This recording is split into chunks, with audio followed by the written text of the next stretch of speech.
I assume I'm being heard okay? Yes, we are hearing you, yes. Thank you. So this morning, we get to hear, continuing from the scheduled incarnations and Canto 2, Chapter 7 of Srimad Bhagavatam. And texts 15 and 16 go together in involving the story of the Lord, Vishnu, appearing to rescue Gajendra the elephant. So text 15 and 16 both address this story, so they'll be covered together.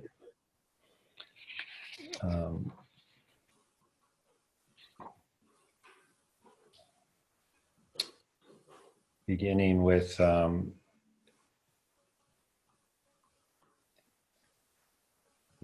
Sanskrit for the verse. Anta sarash urubalena pade grihito. Anta sarasyu balena pade grihito. Rahena yutapatir ampuja asta artaha. Gahena yuta patirambuja hasta arta. Ahedam adipuru chakhila lokanata. Ahedam adi purusha kila lokanata. Tirtha Shrava Shravana Mangala Namadeya. Tirtha Shava Shravana Mangala Namadeya.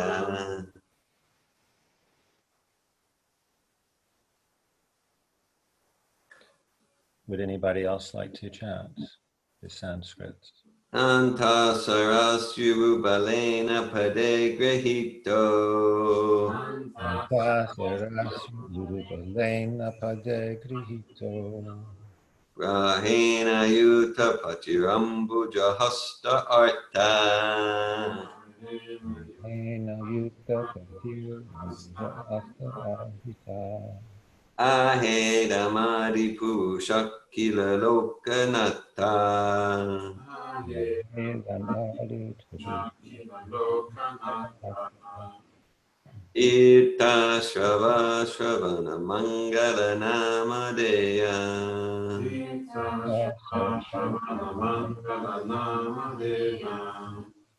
Anta sarasya urubale napad kriheto. Anta sarasyu balena pade grihito. Grahe mayukta patir ambuja hasta arta. Gahena yuta patirambuja hasta arta. Ahim damadipuru shakila lokanata. Ahedamadi purusha kila lokanata. Tita shava shavana mangala namadeya. Tita Shava Shavana Mangala Namadeya.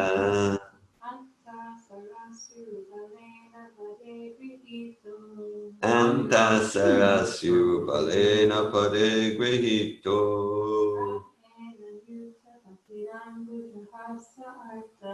Gahena Yuta Patirambuja Hasta Arta.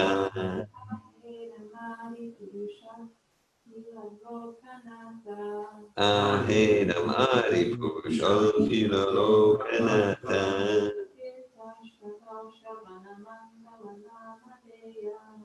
Ita Shava Shavana Mangala Namadeha. Anta sarasya urubalena pade grihito. Anta sarasya urubalena pade grihito. Grahena yuta patirambuja hasta arta. Grahena yuta patirambuja hasta arta. Ahedamadi purusha kila lokanata. Ahedamadi purusha kila lokanata. Tirtha Shava Shravana Mangala Namadeya. Tirtha Shravana Mangala Namadeya. Anta Sarasyuruvalena Pade Grihito. Anta Sarasvalena Pade Gihito. Grahena Yuta Patiambujastarta. Grahena Tirambujahastata. Ahe Ramadi Purusha Kila Lokanata. Ahe Damadi Purushakila Lokanata. Tirtha Shava Shravana Mangala Namadeya. Tirtha Shravana Mangala Namadeya. Anta Sarashuvalena Pade Grihito. Anta Sarasyuruvalena Pade Grihito.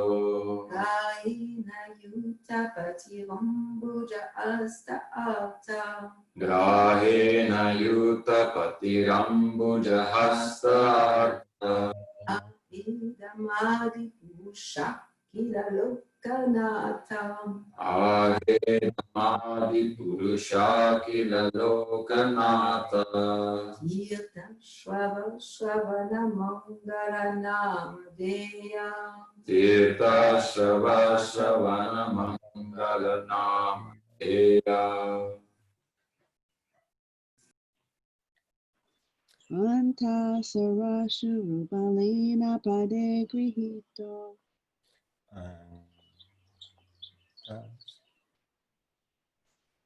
Grahena Yuta Patiambujahasta Krita. Anta.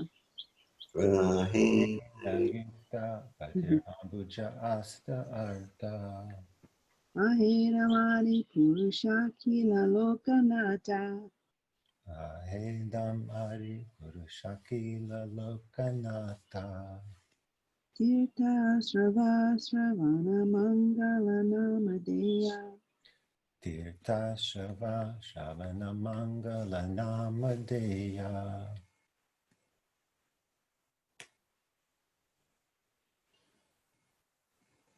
I think that's everybody. Okay. That was a really good group.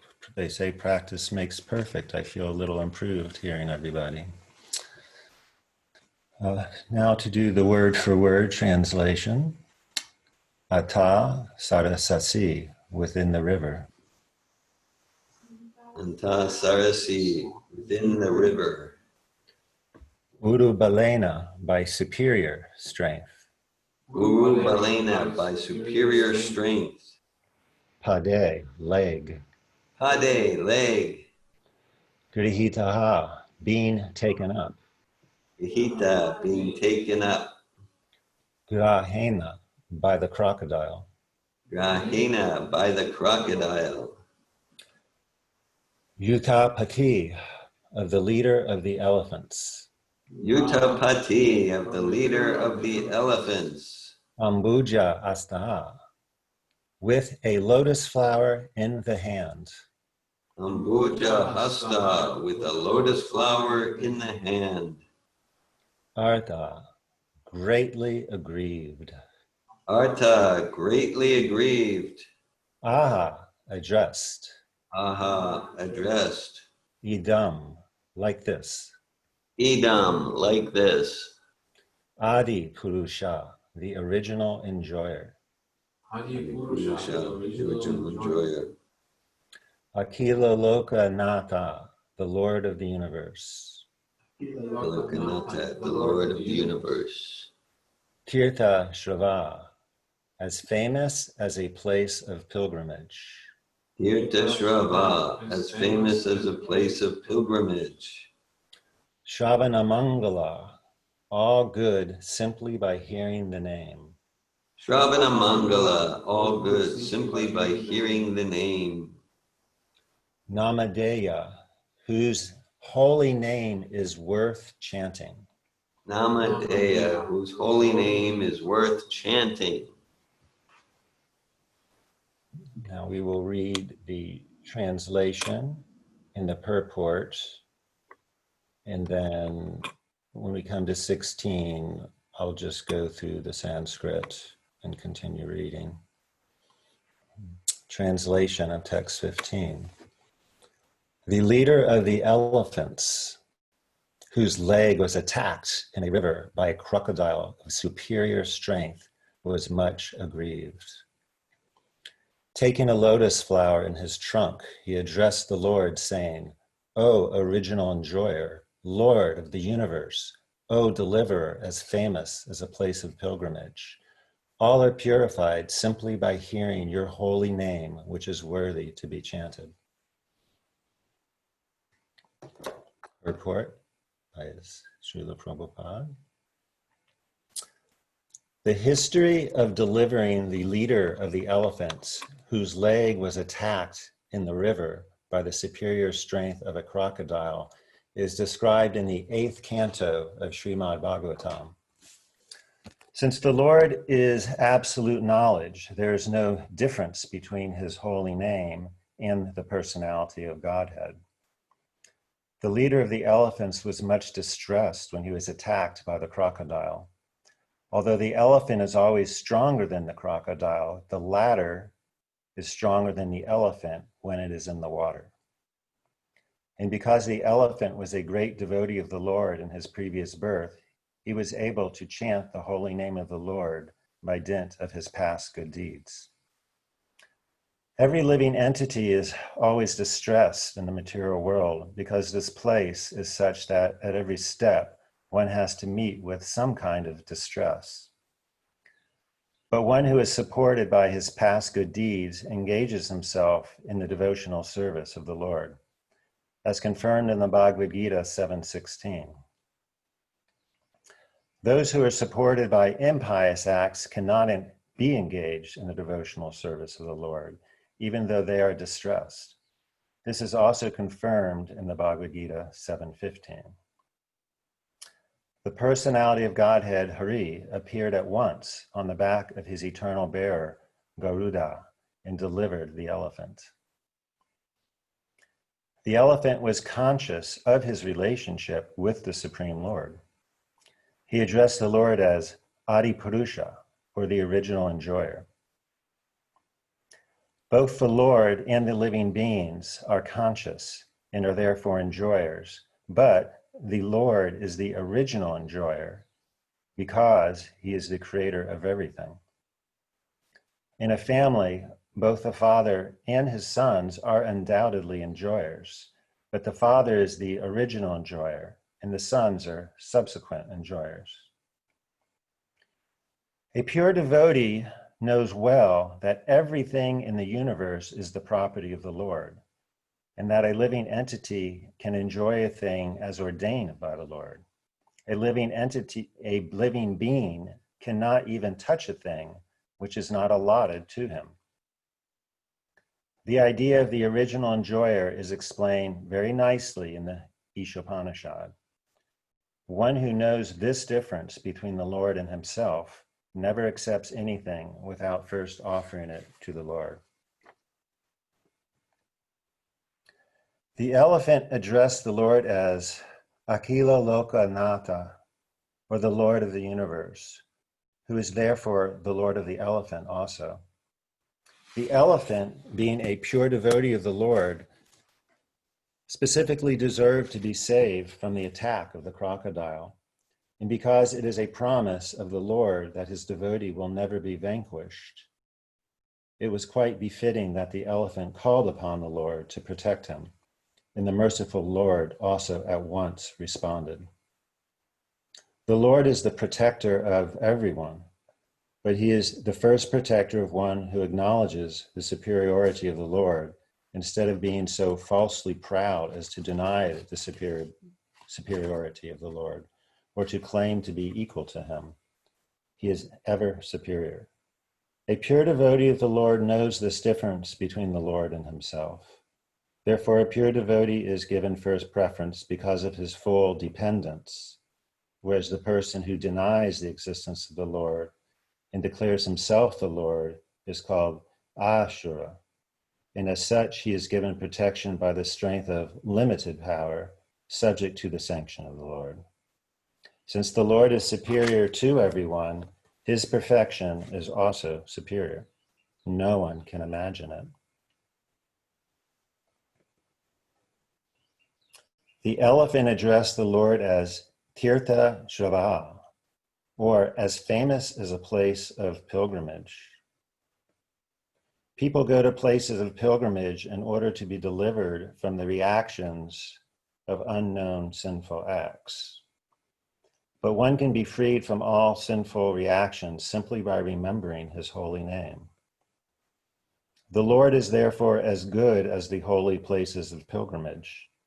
One can be free from all sinful reactions after reaching a place of pilgrimage. But one can have the same benefit at home or any place simply by chanting the holy name of the Lord. For a pure devotee, there is no need to go to the holy place of pilgrimage. He can be delivered from all sinful acts simply by remembering the Lord in earnestness.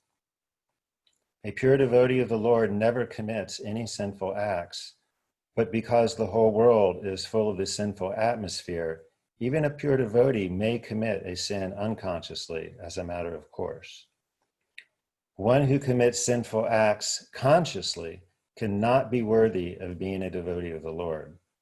But a pure devotee who unconsciously does something sinful is certainly delivered by the Lord, because a pure devotee remembers the Lord always. The Lord's holy name is called Shravana Mangala. This means that one receives everything auspicious simply by hearing the holy name. In another place in Srimad Bhagavatam, his holy name is described as Punya Shravana Kirtana. It is a pious act simply to chant and hear all about the Lord. The Lord descends on this earth and acts like others in connection with the activities of the world, just to create subject matters for hearing about him. Otherwise, the Lord has nothing to do in this world, nor has he any obligation to do anything. He comes out of his own causeless mercy and acts as he desires. The Vedas and Puranas are full of descriptions of his different activities, so that people in general may naturally be eager to hear and read something about his activities. Generally, however, the modern fictions and novels of the world occupy a greater part of people's valuable time. Such literatures cannot do good to anyone. On the contrary, they agitate the young mind unnecessarily and increase the modes of passion and ignorance, leading to increasing bondage to the material conditions. The same aptitude for hearing and reading is better utilized in hearing and reading of the Lord's activities. This will give one all-around benefit. It is concluded, therefore, that the holy name of the Lord and topics in relation with him are always worth hearing, and therefore he is called here in this verse Namadeya, or one whose holy name is worth chanting.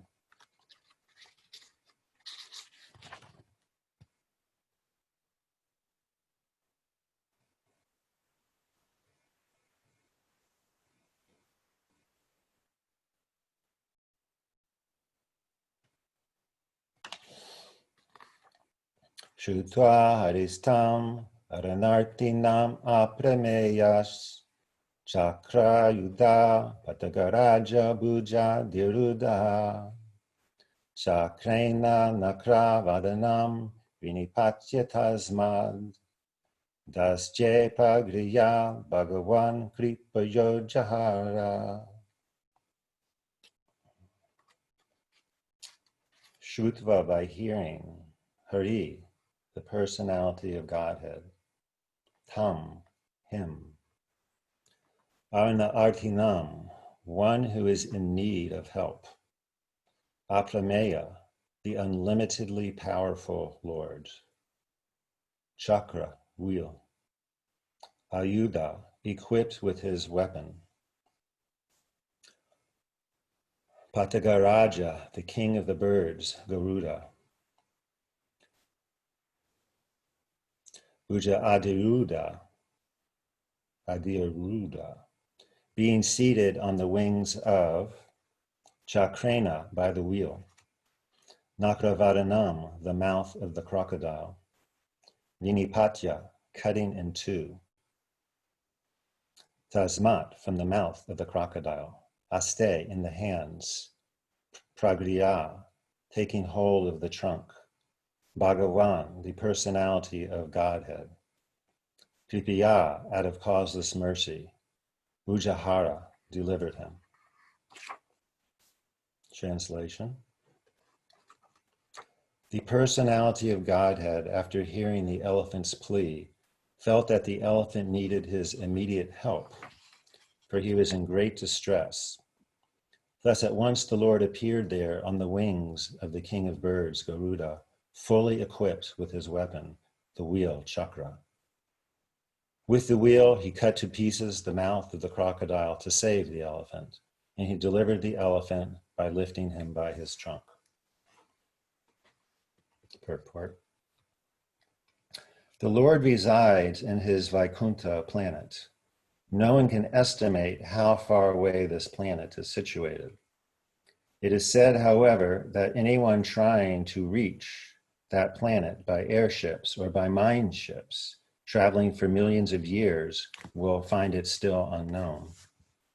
Modern scientists have invented airships which are material, and the yogis make a still finer material attempt to travel by mine ships. The yogis can reach any distant place very quickly with the help of mine ships, but neither the airship nor the mine ship has the access to the kingdom of God in the Vaikuntha Loka, situated far beyond the material sky. Since this is the situation, how was it possible for the prayers of the elephant to be heard from such an unlimitedly distant place? And how could the Lord at once appear on the spot? Those things cannot be calculated by human imagination. All this was possible by the unlimited power of the Lord, and therefore the Lord is described here as Aprameya, for not even the best human brain can estimate his powers and potencies by mathematical calculation. The Lord can hear from such a distant place. He can eat from there, and he can appear simultaneously in all places at a moment's notice. Such is the omnipotency of the Lord.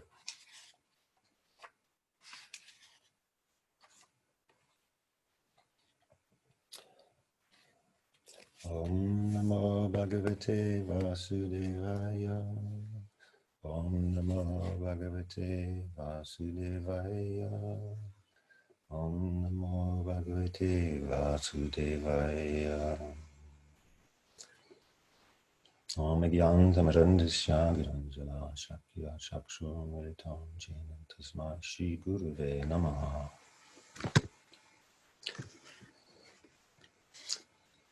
So, for those of you who know me, in the Bhakti community, you may know that I have an initiated name of Gajendra Das. And Gajendra, as I'm sure many of you know, but some may not, is, and as Srila Prabhupada mentioned, the fuller story of what happened is in 3 chapters of the 8th canto. And so this is partially explained and referenced to go further in understanding this story. And there's some particularity to, Srila Prabhupada knowing what's ahead. He brought out the particularities in this section of Canto 2. And he made a number of very interesting references to other books, such as Bhagavad Gita and Sri Upanishad. And though not specifically referenced, he's also drawing on things that were written, that he had written in Upadeshamrita and in the purports there. This is so unbelievably rich with important information of the kind that's important in truth.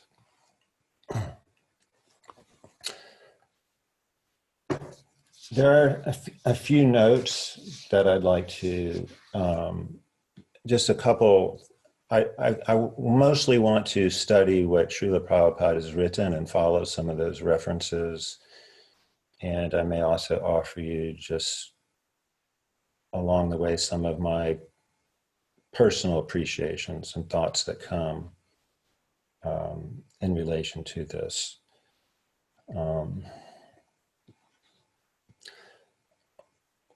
One of the first things that occurred to me in this story, and we're going to look at it a little more, is that there was a fight taking place. There was a struggle taking place between the crocodile and elephant. And they were fighting each from a place of a win-lose proposition. Each was trying to win and wanted the other to lose. And so they were fighting in this way. This is a story of the Lord. It's a story of the stress of the elephant, surrender of the elephant, and liberation, moksha, relief for the elephant by the Lord's mercy. And the interesting aspect of this story is that by remembrance of the Lord's name, remembrance of the Lord, and the chanting of the sacred mantras with the Lord's name, addressing the Lord in different ways and names. By the Lord's presence, by the Lord's mercy, this became a win-win situation. As soon as the holy name and the Lord were added to the equation, it became a win-win situation. I would like to get back to that a little later and move a little bit into some of the story. From within this purport that Prabhupada gave in text 15,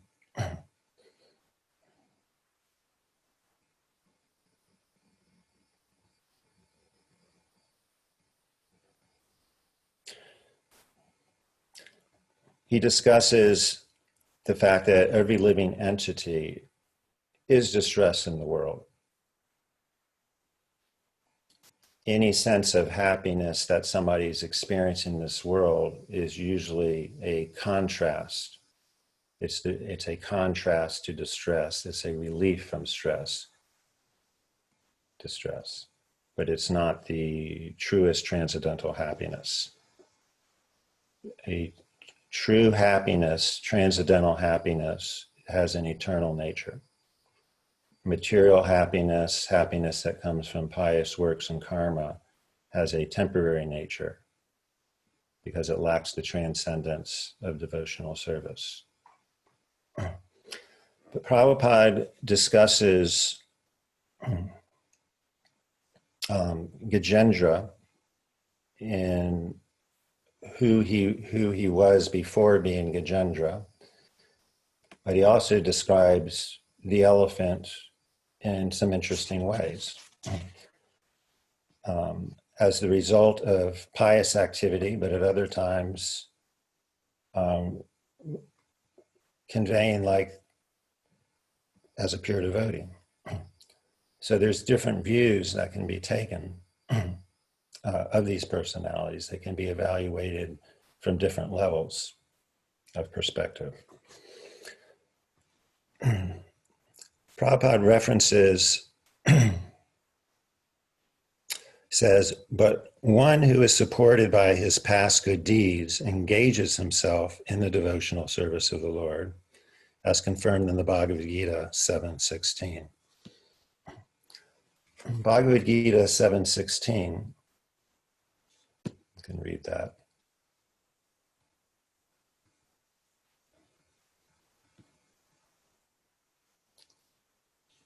Krishna says, Chaturvidha bhajante mam, jana sukritina arjuna, arto jigasur atarthi, janicha bharatar sabha, which translates as, O best among the Bharatas, Arjuna, 4 kinds of pious men render devotional service unto me.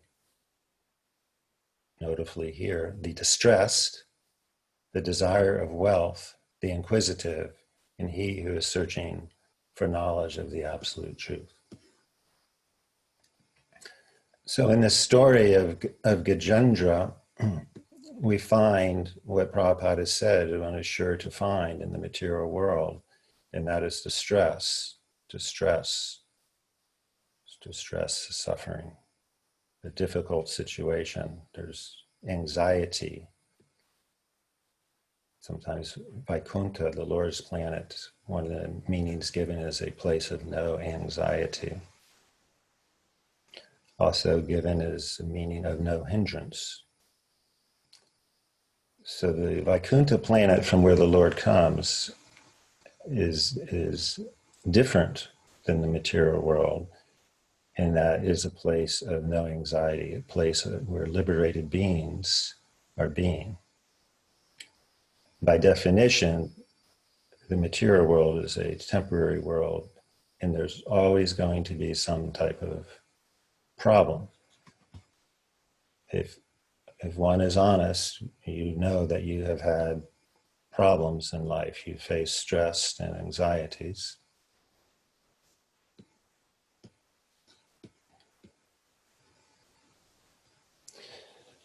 So the story of Gajendra is often very appealing to people who want to benefit from hearing it, and they can identify, they can relate, they can empathize from a story of their own, being distressful, what it could feel like to struggle with something for a very long time.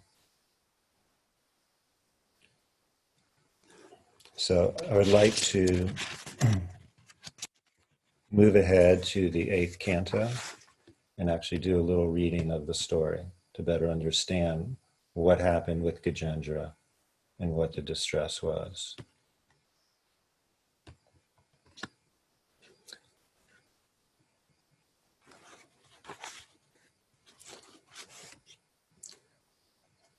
I'm going to begin by reading Srila Prabhupada's summary of the chapter. The 2nd, 3rd, and 4th chapters of this canto, this is the Elephant Gajendra's crisis. The 2nd, 3rd, and 4th chapters of this canto describe how the Lord, during the reign of the 4th Manu, gave protection to the king of the elephants. As described in the 2nd chapter, when the king of the elephants, along with his female elephants, was enjoying in the water, a crocodile suddenly attacked him, and the elephant surrendered to the lotus feet of the personality of Godhead for protection. In the midst of the ocean of milk, there's a very high and beautiful mountain that has an altitude of 10,000 yojanas, or 80,000 miles. This mountain is known as Trikuta. In the valley of Trikuta, there is a nice garden named Ritumat, which was constructed by Varuna. And in that area, there is a very nice lake. Once the chief of the elephants, along with female elephants, went to enjoy bathing in that lake, and they disturbed the inhabitants of the water. Because of this, the chief crocodile in that water, who was very powerful, immediately attacked the elephant's leg. Thus there ensued a great fight between the elephant and the crocodile. This fight continued for 1,000 years. Neither the elephant nor the crocodile died, but since they were in the water, the elephant gradually became weak, whereas the power of the crocodile increased more and more. The crocodile became more and more encouraged. Then the elephant, helpless and seeing that there was no other way for his protection, sought shelter at the lotus feet of the Supreme Personality of Godhead.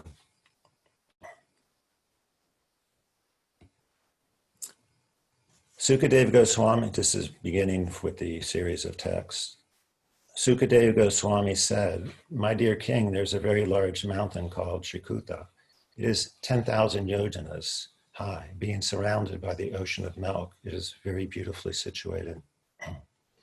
The length and breadth of the mountain are the same measurement, 80,000 miles. Its three principal peaks, which are made of iron, silver, and gold, beautify all directions in the sky. The mountain also has other peaks, which are full of jewels and minerals and are decorated with nice trees, creepers, and shrubs. The sounds of the waterfalls on the mountain create a pleasing vibration. In this way, the mountain stands, increasing the beauty of all directions." So in the beginning, there's a description of the elephant not being in crisis. The elephant is on this planet that's so beautiful, extraordinary, more than anything we can imagine, more extreme, the size of the mountains, the smells, the varieties of trees and fruits and flowers. It's nature at a most excellent level of beauty. And so this type of environment is pleasing. And in this environment, with all these beings and all these creatures, on the land, the elephant, Gajendra, was very, very powerful. The elephant is very big and powerful. And he was the king of the elephants. He was their leader. And as such, he had many wives and children, and he's going along and he's very happy in his position in the world. And so they make their way, the Gajendra and his family, his entourage, they make their way and they're enjoying this lake. It's at the base of this mountain. And they're not alone. They're also in the lake, presumably in the water, is this crocodile. And he's the big, powerful crocodile. And that's his home. He's in the lake. That's his home. He's seeing that as his domain. So he doesn't want to be disturbed in his domain. And so when the elephant, Gajendra, entered the water and he's playing with his children and spraying them, and they become these sort of, family that came on the scene that's like, oh no, these folks have come up. We were enjoying our scene and now they're kind of disturbing us. So the crocodile, being the chief there in the water, he feels it's his duty to handle the situation. And so he attacks Gajendra, grabs him by the legs and his jaw. And they're fighting because they're two very, very powerful creatures, this huge, huge crocodile and this huge elephant. And they're very, very, very going at it for a long time. It says 1,000 years. And that's a long time to have a problem. And Gajendra in this story was definitely the one having the problem, because he was out of his element in the water. The crocodile was in a place of power. And as time is going on, the crocodile is gaining power because he's seeing that he's in the winning direction.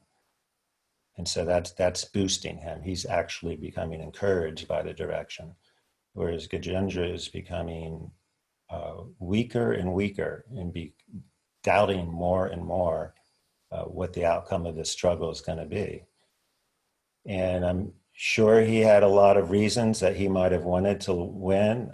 He's got his whole family and all these other, his wives and all these other people looking on as he's struggling in the water. And this is going on. And so he's just giving it his all.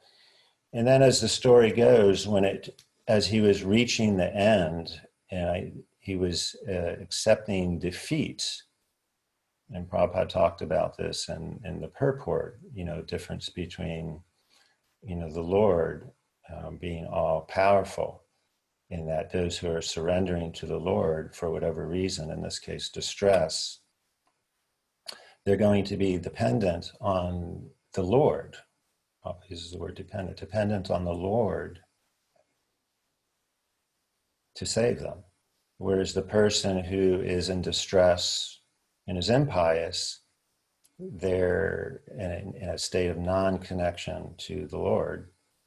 They're going to be working indirectly through the limited power granted through material nature. So coming back to the story, Gajendra is coming to exhaustion and realization that he's on the losing side of the win-lose paradigm. And as Prabhupada expressed, he had been pious in his previous life. He was a humanoid king in Jayumna who was very pious and very devotionally, learned mantras and meditated. And obviously there's not time to read everything, so I'm just giving the story in my own words. So for those of you who aren't familiar with the stories, I will try to give some insight as to where Gajendra came from. So as the king in Jayumna in his previous life, as he was meditating, he was visited by a powerful Muni. Muni is like a mystic sage. And I believe it was Agastya Muni, but speak up if I'm incorrect at some point.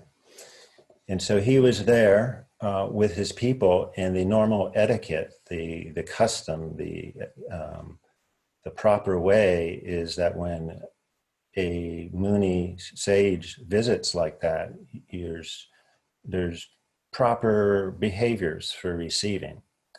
And he felt ignored because in Jayumna, Gajendra in his previous life was absorbed in meditation and actually absorbed in the Lord, and consequently, or quite effect, but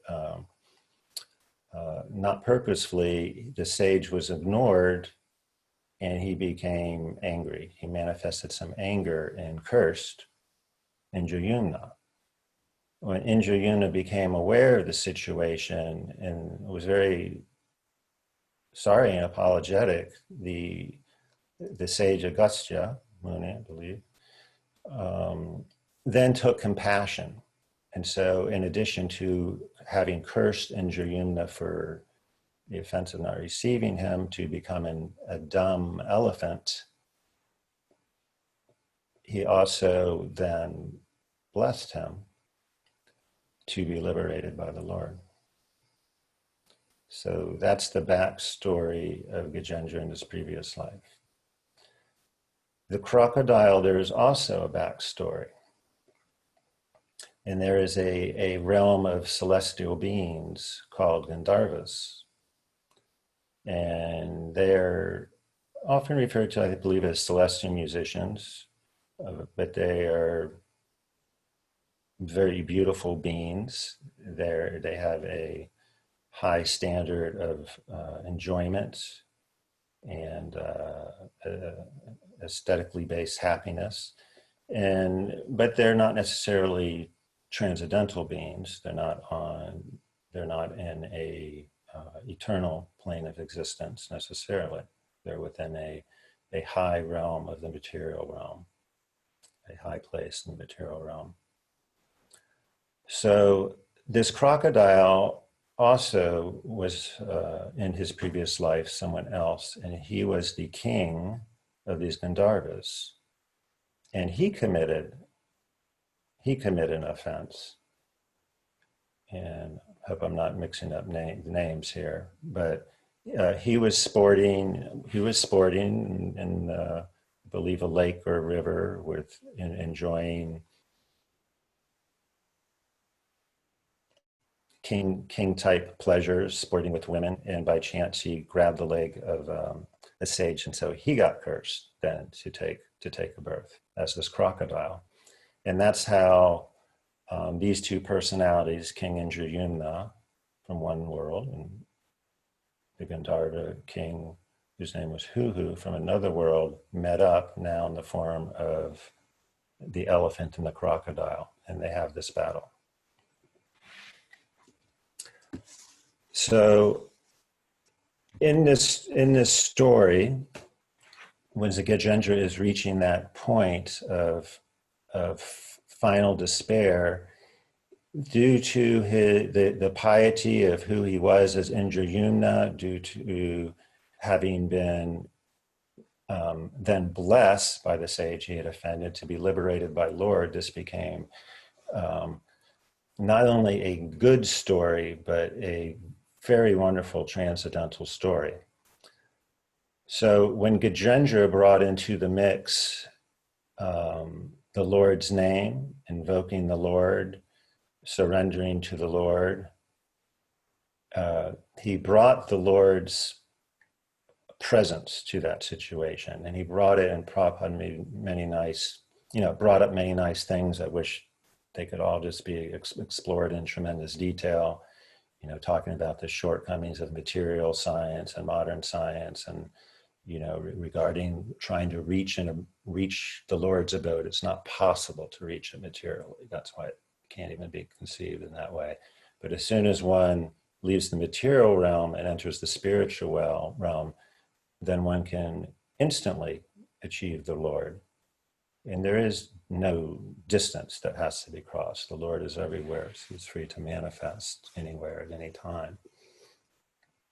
So in this moment that Gajendra came to, that I have experience of, and I know a lot of people have an experience after you've been struggling for a long time, your body is in the clutches of something, in Gajendra's case, his leg in the crocodile's mouth, or some aspect of it, our mind is in the clutches of something, whatever has caused us to forget the Lord and experience material distress, whatever is got our attention, that is distracting us from the all beautifully, all attractive Lord, who is the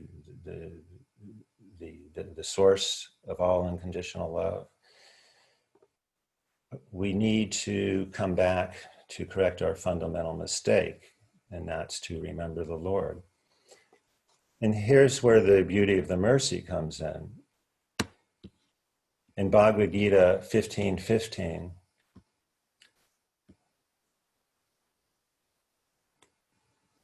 I would like to read this because it has to do with remembrance.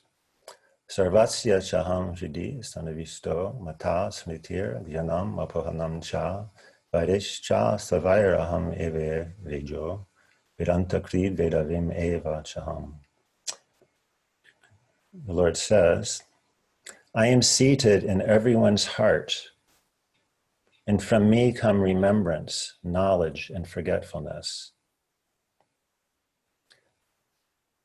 The most important part I wanted to say, but it also says, since we're here, by all the Vedas am I to be known. Indeed, I am the compiler of Vedanta, and I am the knower of the Vedas. But in this first part, Sarvasya Chaham Vidi Sannivista Mata Smriti Janam, of all living beings, the Lord is saying, of all living beings, I am seated in everyone's heart, and from me come remembrance, knowledge, and forgetfulness. So it's by the Lord's mercy by again, the good deeds, the devotional practices of Indradyumna's previous life, by the mercy of the sage who then blessed him, the Lord was able to allow for an elephant. And elephants are not, they're not human in the sense they don't read the Vedas, they don't normally chant mantras and things like this. The nature of an animal is very different.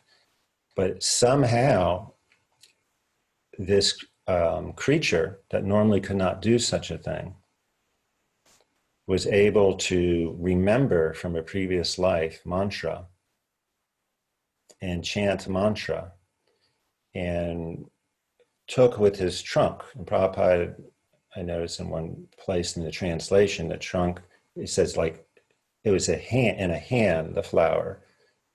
An elephant's trunk is more or less a hand. It is its hand in a practical sense. They don't do that much with their big foot.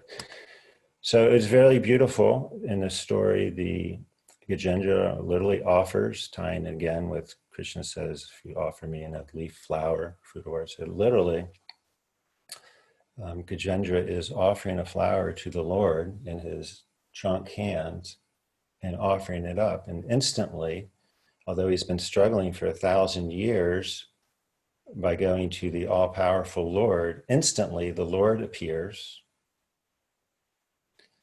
and takes him by his hand, by his trunk, and pulls him from the water and immediately eliminates the problem with the crocodile.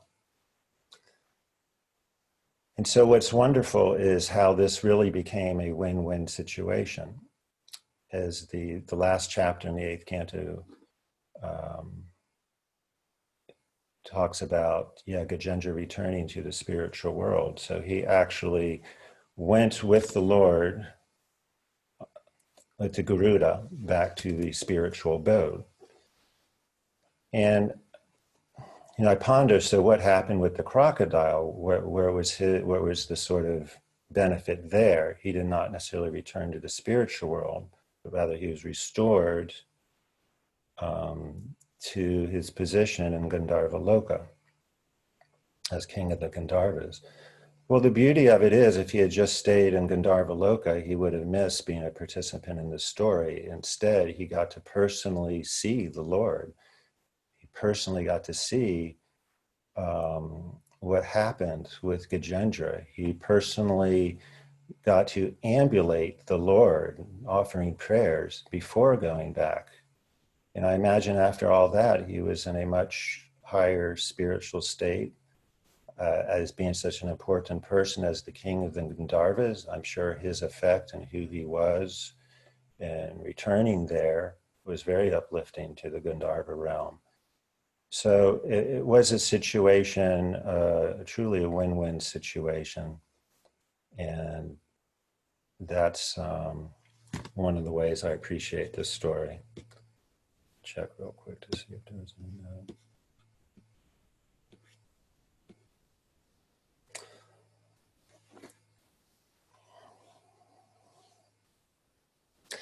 I wanted to mention just quickly about the importance of humility, because that is a big part of what separates the pious people that surrender to the Lord from the Asuras, the impious people that do not. It's the point of humility, the point, Prabhupada uses the word superiority, the Lord's superiority. So he's referring that we have to have enough humility to understand our position is not, as Prabhupada said, to be the Adi Purusha, the original enjoyer. It's not, there's an order to things. It's not like we cook for ourselves and feed ourselves, and then if we leave something, there's a little bit left over, maybe we'll go put it on the altar for Krishna. It's not the right relationship.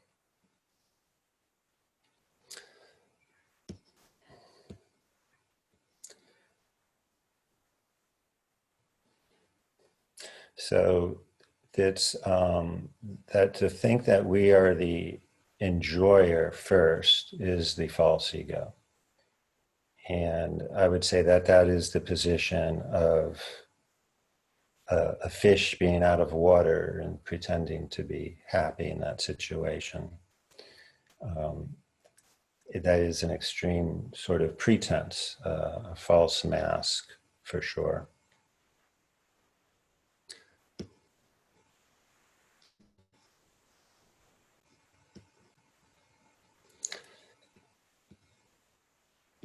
And then it was very nice. Prabhupada had also referred to Ishopanishad, and what he was referring to there was mantra one.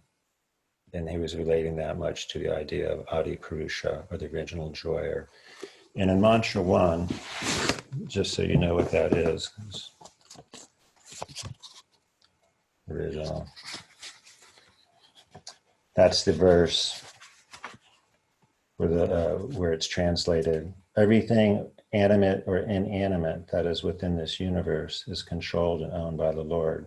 One should therefore accept only those things necessary for himself, which are set aside as his quota, and one must not accept other things, knowing well to whom they belong.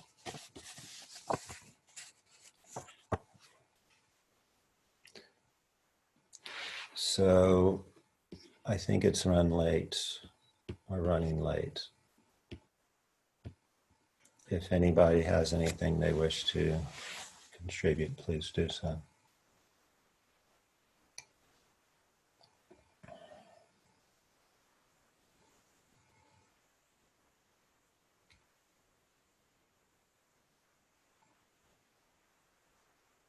If there's nothing, thank you very much for the opportunity to serve this morning. Hare Krishna, Gajendra. Thank you for the lecture. It's one of my favorite pastimes, and in the beginning, I was wondering who was going to give the class, and it made complete sense that you gave the class about Gajendra the elephant, Gajendra Das. Something that came up for me when you're reading the purport, the first purport, Prabhupada was mentioning how a pure devotee, sometimes commits sins, but because it's unconscious, he's forgiven. Yeah. And I was wondering if it's how it relates to the pastimes, thinking how Prabhupada many times, I think in the 8th canto itself, Prabhupada mentions how one of the teachings of this pastimes is how we get to choose our battles in order to not to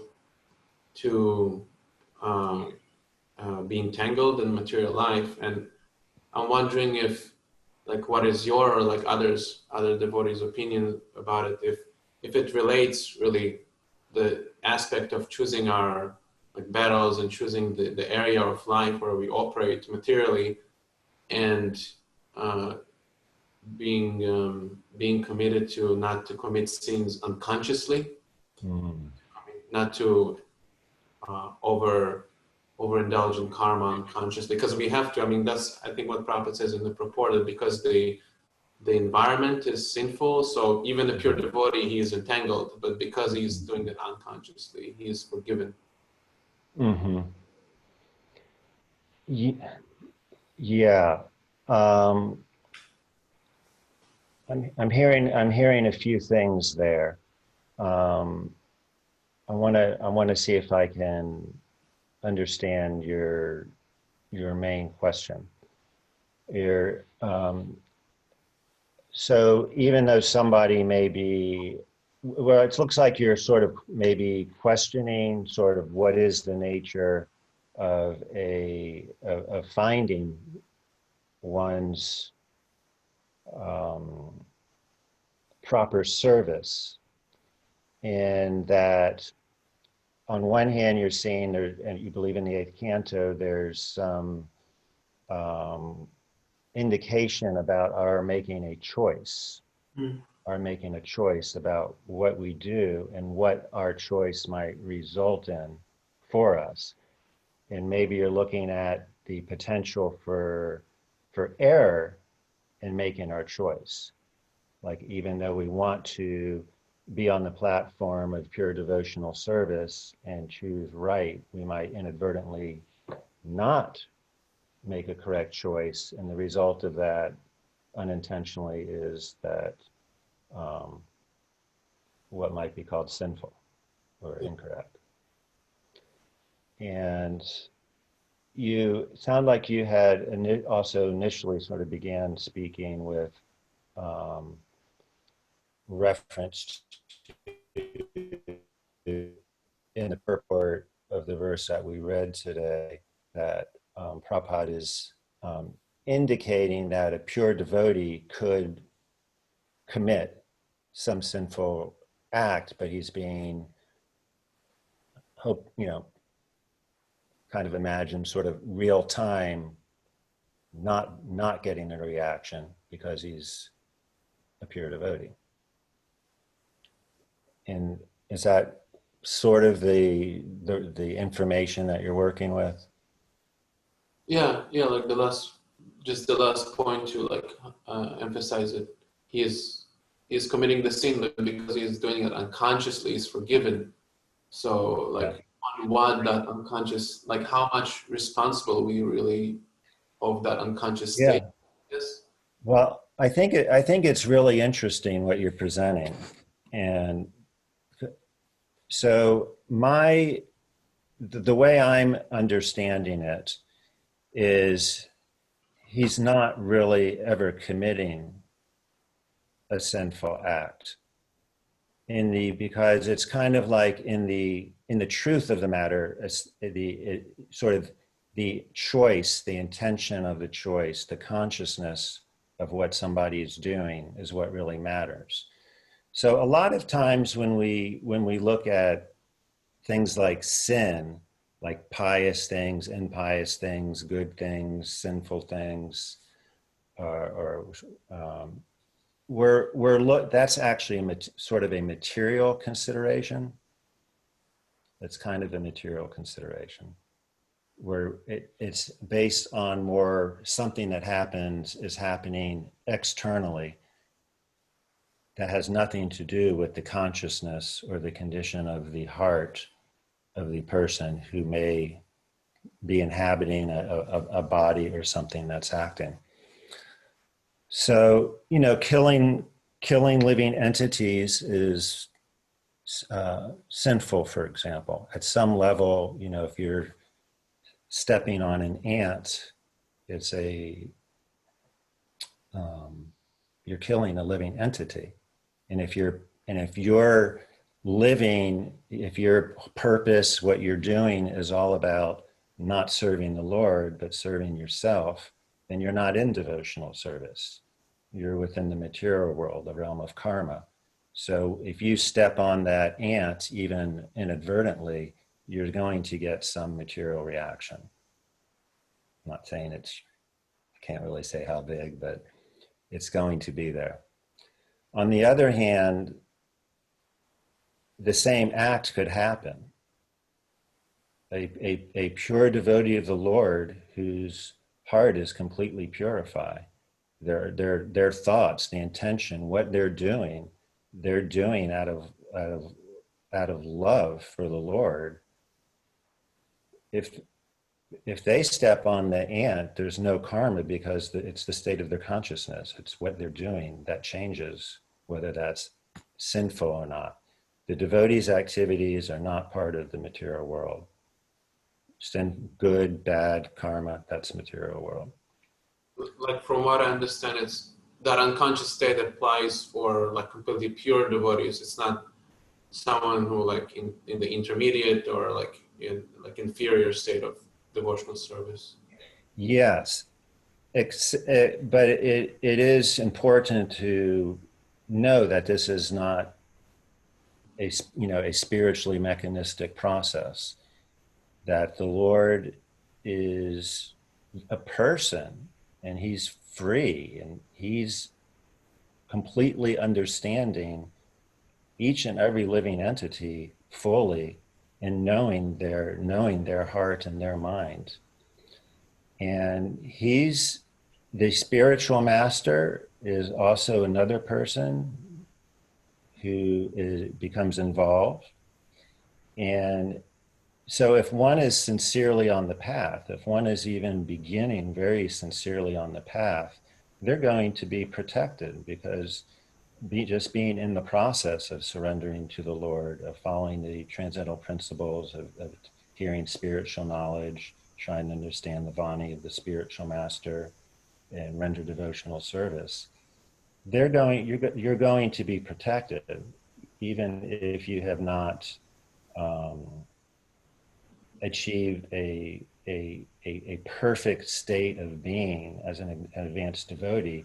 You're on a path, and as long as you're choosing to be on that path, willing to keep doing that and coming back to that, you will be protected. Things are going to be arranged for you. So even things that might happen to you that put you in distress at that point, because you've heard about the absolute truth, as much as you can, you're really in a sort of similar situation. I'm not saying you're king in Janumna, but for someone like everybody who's here right now, who's applying themselves on the path of devotional service, you're building not material karma of good or bad, but transcendental credits.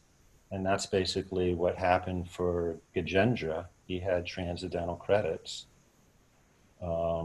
based on his past, I would say more like transcendental pious activities. Because he was engaging in devotional service. So I think, we should feel very good and positive to know that God is a person and he's in our hearts, and the spiritual master is there and he's a person, and he is wanting the very best for us, and his opinion is going to matter to the Lord. And so we have that help and protection. So the most important thing is just to apply ourselves to devotional service. Just try to do that all the time.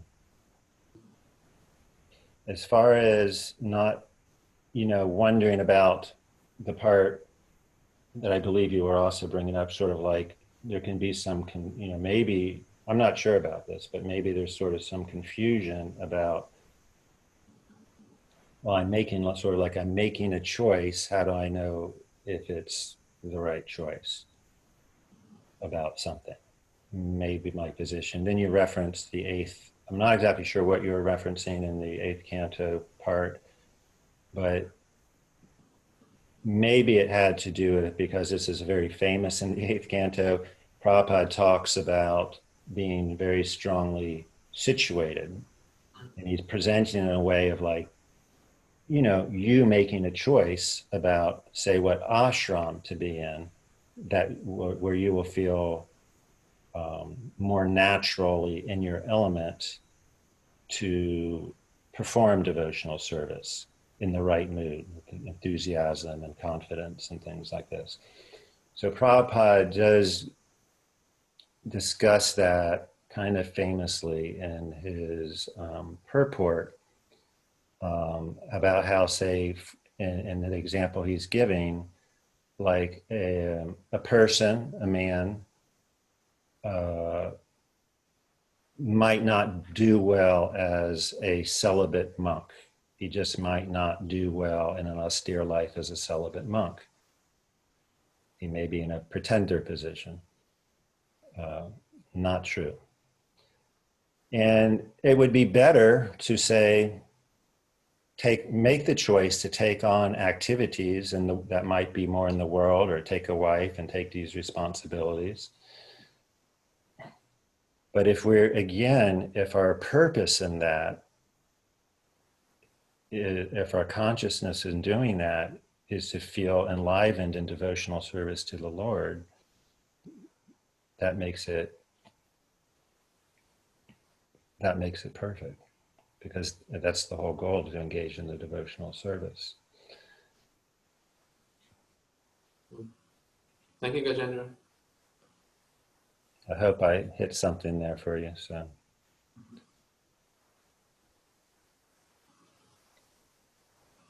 anything else? Would anyone like to tell one of your stories of surrender. I'm just kidding, but